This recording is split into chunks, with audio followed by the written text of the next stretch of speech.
ഇതെന്താ പറയുക? തളപ്പല്ലേ? തളപ്പ്.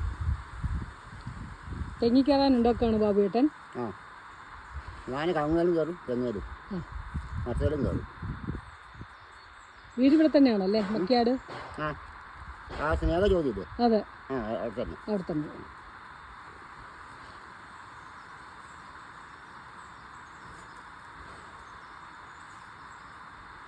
എല്ലാവരും ഞങ്ങളുടെ അടക്കാം. എല്ലാ കൊല്ലം ഇവിടെ നമ്മുടെ അടയ്ക്കാ പറിക്കണം. ഇന്ന് അടയ്ക്കാപ്പണി ഇല്ലാത്ത കാരണം നമ്മൾ തെങ്ങി കയറുന്നു. സാധാരണ ഒരു തെങ്ങിൽ എത്ര മാസത്തിലൊരിക്കലാണ് കയറുന്നത്? 45 ദിവസമാണോ 60 ദിവസമാണോ? ഒരു മാസം. ഓ, മാസം തോറും കയറും. അപ്പം മൂക്കില്ലേ? ആ, അതെ അതെ. തേങ്ങ മൂക്കും. ഒരു മാസം മതി അപ്പോൾ തേങ്ങയ്ക്ക്.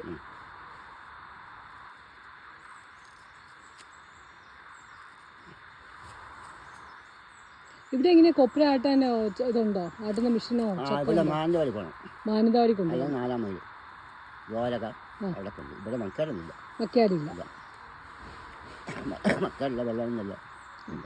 ഇവിടെ സാധാരണ എങ്ങനെയാ ഇത് കൊപ്ര ഉണക്കുന്ന? എങ്ങനെയാ അത് വെട്ടിട്ട് വെയിലത്തിട്ട് ഉണക്കാം? മുഴുവനായിട്ടാണോ ഇടുന്നത്? അത് അരിഞ്ഞിടുവോ? ചിപ്സ് ആയിട്ട് ഇടുവോ? അല്ലല്ല, മുഴുവനായിട്ട്. എന്നിട്ട് അങ്ങനെ ഉണങ്ങുമ്പോൾ ശരിക്കും ഉണങ്ങില്ലേ, അങ്ങനെ കൊളുത്തി നടക്കും. ഓ, അതായത് ചിരട്ടയോടുകൂടി നമ്മൾ ഉണക്കും. ഓക്കെ, ചിരട്ടയിൽ നിന്ന് എടുത്തിട്ടല്ല ഉണക്കുന്നത്. ഇവിടെ അങ്ങനെയാ. ഇങ്ങനെ കൊത്തി കൊളുത്തി.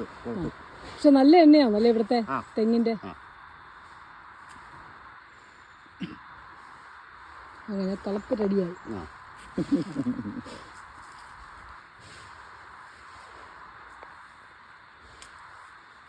പിടിച്ചു കയറുന്നതിന് തളപ്പ് തന്നെ. 2 തളപ്പാപ്പോ? ഓക്കെ. അങ്ങനെ ബാബുവേട്ടൻ 2 തളപ്പുണ്ടാക്കി. ഒന്ന് കാലിലും ഒന്ന് മരത്തിലിട്ട് പിടിച്ചു കയറാണ്.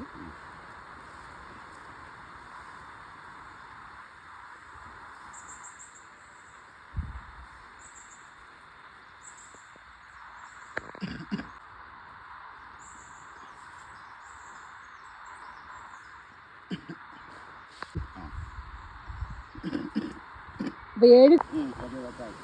യെസ്.